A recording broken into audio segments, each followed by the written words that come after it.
Soy Juan González y hoy vamos a hablar de educación. Aquí en Venezuela tenemos numerosas crisis en todos los sectores y lamentablemente la educación no escapa de ella. Licenciado Alfredo Reynoso, dirigente sindical y responsable de gremios de Voluntad Popular en el Estado Portuguesa. Bienvenido, Alfredo Reynoso. Muchas gracias, Juan Diego González, por la invitación que se me hace a este prestigioso programa, que desde las raíces de Voluntad Popular viene haciendo un gran trabajo en el Estado Portuguesa y más que todo en el municipio Páez Araure, donde goza de gran sintonía. Bueno, no, encantado de tenerte presente, pero tocando el tema de educación. La primera pregunta de rigor, entrando en materia, Alfredo, es hoy, así como hay crisis alimentaria, crisis de salud, hoy tenemos crisis en educación a nivel nacional. Por supuesto, para nadie es un secreto que la educación en Venezuela, tal y como está sucediendo con todos los trabajadores de la administración pública, llámese obrero, secretaria, llámese cualquier trabajador de la administración pública, está pasando por una de las peores crisis que puede pasar cualquier trabajador, con patronos que son antiobreristas, con patronos que lo que hacen es aumentar nóminas dentro de cada una de sus dependencias, bien sea regional, municipal o nacional, sin garantizarle reivindicaciones que favorezcan a los trabajadores. Por supuesto, en el Estado Portuguesa se ve con más ahínco. ¿Por qué? Porque tenemos un gobernador que, dicho sea de paso, viene del mismo modo, o entra en el mismo modo en que entra Nicolás Maduro. Llega por herencia de un gobernador que venía haciendo de la nómina de la administración pública y sobre todo de la administración de la nómina de educación, haciendo con esa nómina, acrecentándola cada vez más, sin tener en cuenta que eso aumentaba los presupuestos de la gobernación, pero en el mismo modo que aumentaban los presupuestos, disminuían las reivindicaciones a esos trabajadores. Por supuesto, los educadores en estos momentos estamos pasando, como se dice, las de Caín, porque hasta el mes de junio veníamos cobrando un salario muy por debajo del salario mínimo, por cuanto el gobernador se ha dado a la tarea de retardar el pago del retroactivo por concepto de contratación colectiva, que, dicho sea de paso, los nacionales vienen cobrando desde el mes de marzo. No entendemos, porque si es un solo gobierno, como ellos tanto caraquean, si es un gobierno socialista, si es un gobierno obrerista, como dice Nicolás Maduro, ¿por qué no han tenido en cuenta los aumentos o el incremento que tiene que ver en los presupuestos regionales? Denunciar... Claro, también es parte de las numerosas mentiras a las que está acostumbrado este gobierno. Ellos hablan de un presidente obrero, y aquí está el testimonio de alguien que trabaja con el sindicato de maestros y profesores, el sindicato en el área de educación, que dicen que están desatendidos, que dicen que tienen un mal patrono. Imagínate tú, de mal patrono a presidente obrero, ahí se ve la mentira, y eso es lo que tenemos que tener todos claros. En el tema del mal patrono, Reynoso, los educadores hoy están ganando el salario que se merecen, y si no es así, ¿cuál es el salario que merece tener un educador en Venezuela? Bueno, hace un tiempo ya estuve revisando, en tanto que lee uno en lo del internet y la cuestión, uno ve cómo se tratan a los educadores, cómo son tratados los educadores en otras partes del mundo. Hay uno que me llamó especialmente la atención, que es en Japón, donde las personas le rinden reverencia a los educadores. Fíjense hasta dónde llega la importancia que se le da en países desarrollados como esos a la educación.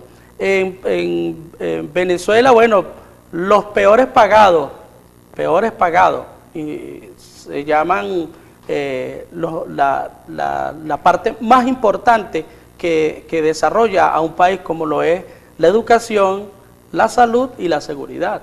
Nosotros podemos hablar de los educadores que hasta el sol de hoy, como lo vengo diciendo, hasta junio veníamos cobrando un salario desde 10.000 bolívares, en el mes de mayo hasta 14.000 bolívares. O sea, lo que implica que en mayo, que fue ya el último aumento por vía decreto a los trabajadores de la educación, desde el docente no graduado, que llamamos nosotros docente no graduado, hasta el docente 6, el salario oscila entre 10.400 y 17.700, perdón, 14.700. Entonces, fíjense, el salario mínimo estaba contemplado en mayo del 2016 a 15.051 bolívares, lo que indica claramente que estamos muy por debajo del salario mínimo. Y fíjense, el docente 6 a 14.700 bolívares. Y el docente, ahí íbamos en orden hacia abajo. Actualmente. Actualmente.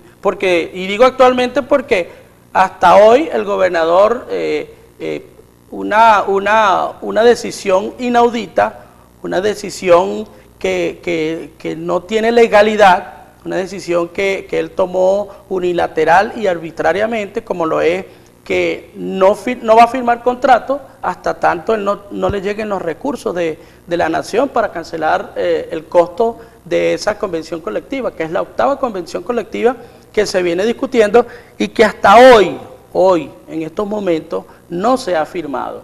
¿Por qué? Porque él mismo se creó dentro de su inteligencia, dentro de su cerebro superdotado, que él no puede firmar hasta tanto no lleguen los recursos, cosa que no aparece en ningún estamento legal jurídico. Todos los que ganamos salario mínimo sabemos lo difícil que es sobrevivir en el país con ese salario.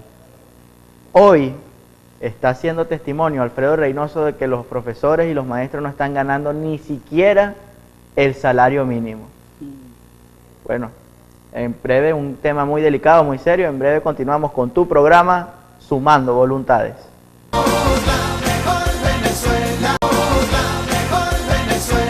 Licenciado Alfredo Reynoso, dirigente sindical y responsable de gremios de Voluntad Popular en el Estado Portuguesa.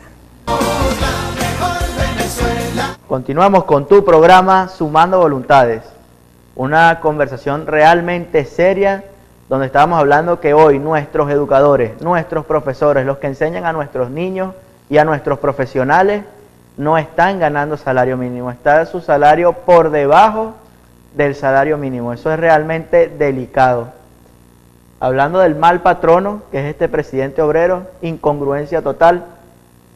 Existe aparte de esos bajos salarios beneficios a los educadores. Hay beneficios, por ejemplo, lo que representaba el IPASME, hay beneficios de vivienda, hay beneficios de salud. ¿Tienen beneficios hoy los educadores? Bueno, hoy día los educadores están gozando vienen disfrutando, entre comillas, de los beneficios que le brinda la convención colectiva, la 8ª convención colectiva que todavía no se ha firmado.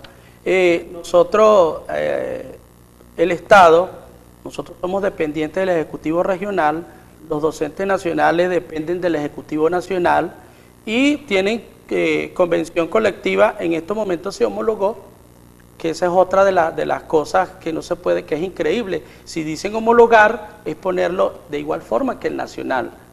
Y discutir algunas cláusulas que son netamente regionales. Sin embargo, el Estado, el gobernador, el director de presupuesto, el contralor, el procurador, todos ellos se han confabulado en retardar la firma de ese contrato colectivo, cuando si llaman a homologación es homologar, es igual homologar, ¿verdad? ¿Qué pasa? Bueno, esos beneficios que se vienen otorgando o que están allí en la convención colectiva, esos beneficios hablan no, a nivel nacional se habla del IPASME, pero a nivel del Estado tenemos un organismo, se llama CISEP, que es el que da los beneficios del HCM y un seguro de vida. Por cierto que en esta convención colectiva se violó o se impuso arbitrariamente una nueva forma de gozar de ese beneficio del seguro integral socialista de salud del Estado portugués, así se llama CISEP. Entonces, ¿qué pasa? Ellos impusieron de manera arbitraria e ilegal que todos los trabajadores de la educación, llámese obreros, llámese educadores, llámese secretaria, todos deben de ir a un organismo dispensador, organismo público dispensador de salud antes de ir a una clínica.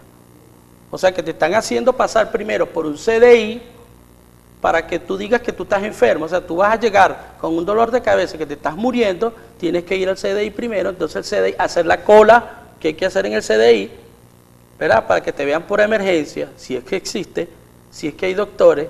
Entonces, para que te vean nada más, porque no te van a colocar medicina ni nada. ¿Qué pasa? Ese señor da la orden, te da un escrito y después es que te puedes ir para una clínica, cosa que es totalmente inaudita. Eso no se puede creer que eso es no basta con que alguien que tenga un seguro del sector educación esté enfermo, sino que además lo certifique un médico de un CDI. De un CDI, exactamente. Vean ustedes lo discriminados que están las personas que trabajan en el sector educación.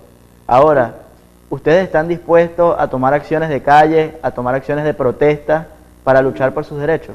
Por supuesto, nosotros siempre, y esto sí lo digo con mucha experiencia y con mucha ¿cómo es? Capacidad, porque yo lo he vivido durante todos los años que trabajé en educación. Siempre mi lucha fue contra las violaciones a la contratación colectiva, y tenemos, desde que tenemos uso de razón, los educadores en Portuguesa nunca se nos ha dado nada de lo que tenemos hasta hoy. Todo, absolutamente todo, lo hemos peleado en la calle. Desde que entró Lucía Barrio de Miraglia hasta el gobernador que se fue, no se le ha hecho mayor empeño por la situación de violación de derechos humanos que vive el país y en la cual no se pueden exponer a los trabajadores de la educación.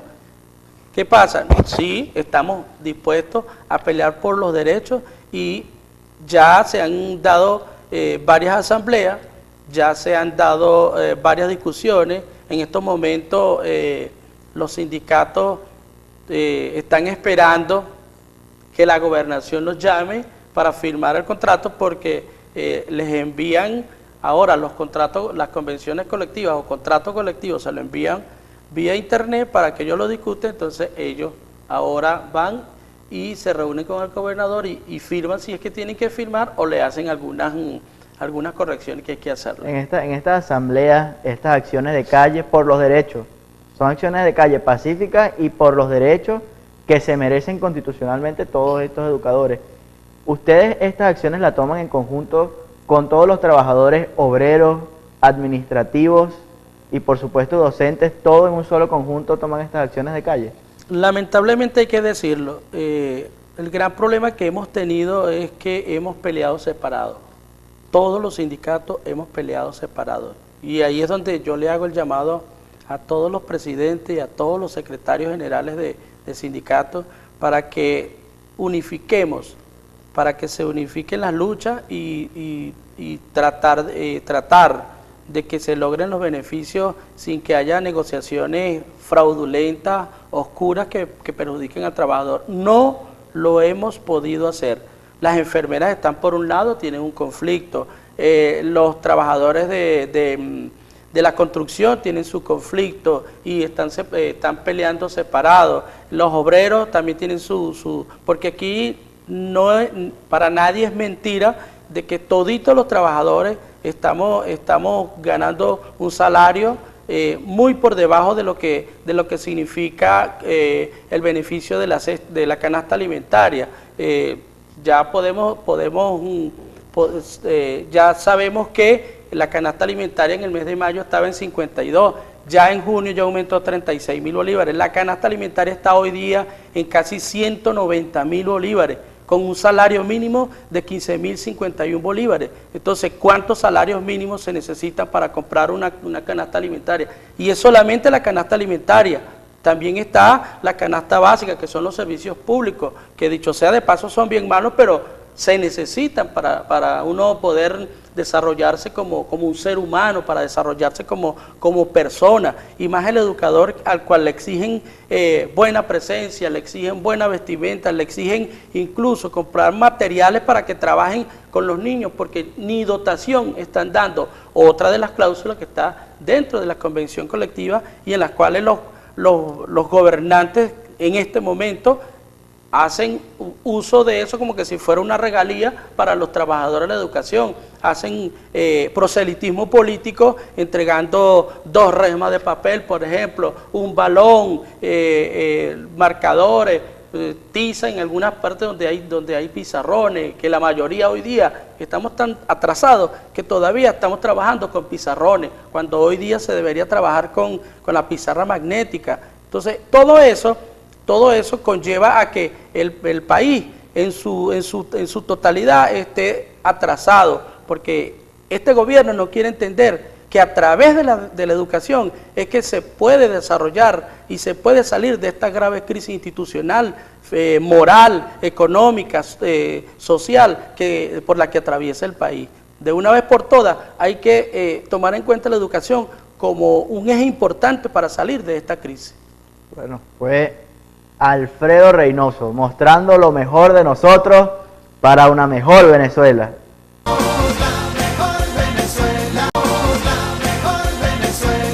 Hemos llegado al último segmento de tu programa Sumando Voluntades.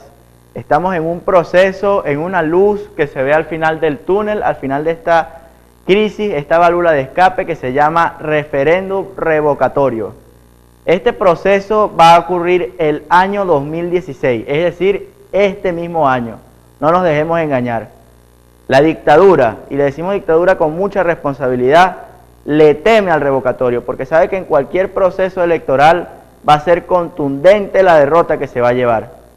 Llamamos dictadura con mucha responsabilidad, porque una democracia no es solamente elecciones, sino que las elecciones se hagan cuando el pueblo decida, en el caso del revocatorio, que las elecciones sea la decisión de la mayoría de los electores y que además podamos expresar lo que opinamos, lo que pensamos sin miedo a que nos metan presos.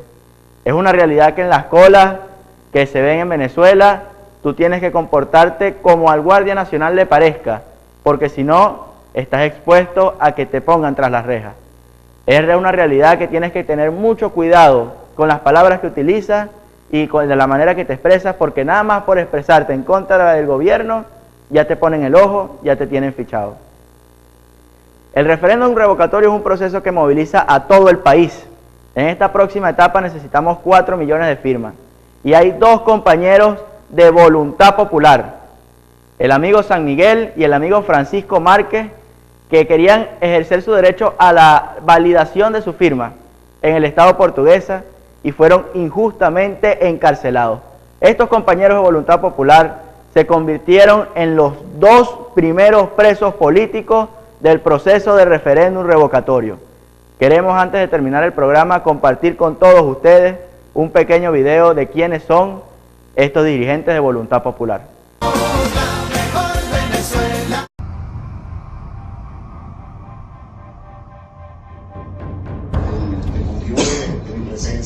El día de hoy es para darle más detalles de quienes hoy son los presos de esta validación. 2 jóvenes que se les dio una tarea asignada desde la unidad y que están presos, y no solamente que están presos, enviados a una cárcel común, la antigua PGB. Pasaron 48 horas para que pudieran ver a sus abogados, pasaron 48 horas para que pudieran hablar con sus familiares, 48 horas incomunicados y además siendo interrogados por el SEBIN, y pasaron 72 horas para que pudieran asearse y cambiarse de ropa. Actualmente hay 1.986 personas a quienes se les aplican medidas restrictivas. Este domingo pasado, Francisco Márquez Lara y Gabriel San Miguel fueron detenidos arbitrariamente por la Guardia Nacional mientras viajaban al estado de Portuguesa para apoyar el proceso de referendo revocatorio. Gabriel y Francisco tienen un currículo impecable.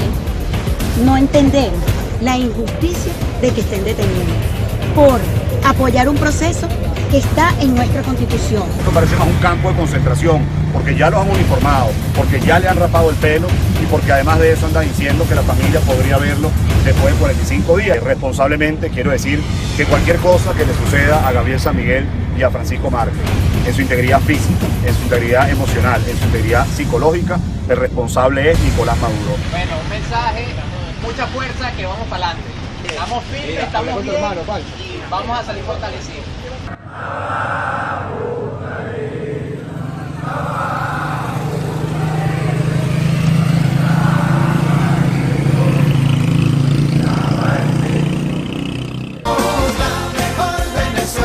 Hemos llegado al final de tu programa Sumando Voluntades, una conversación muy seria acerca de la crisis en educación que tenemos en Venezuela.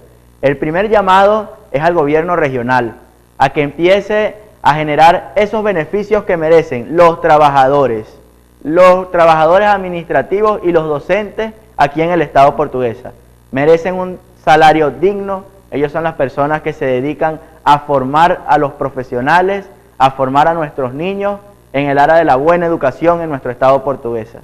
También le hacemos un llamado a todos los sindicatos, a que llegó la hora de que se unan los sindicatos de trabajadores, los sindicatos de los medios administrativos, los sindicatos de los docentes, y que todos sean una sola voz de protesta, porque al final es por lo mismo, por lo que estamos luchando. Los invitamos a todos a que nos sigan en nuestras redes sociales, tanto en Instagram y Twitter como @AraureBP, en Facebook como Voluntad Popular Araure y en mi Twitter personal como @Juan González Ben.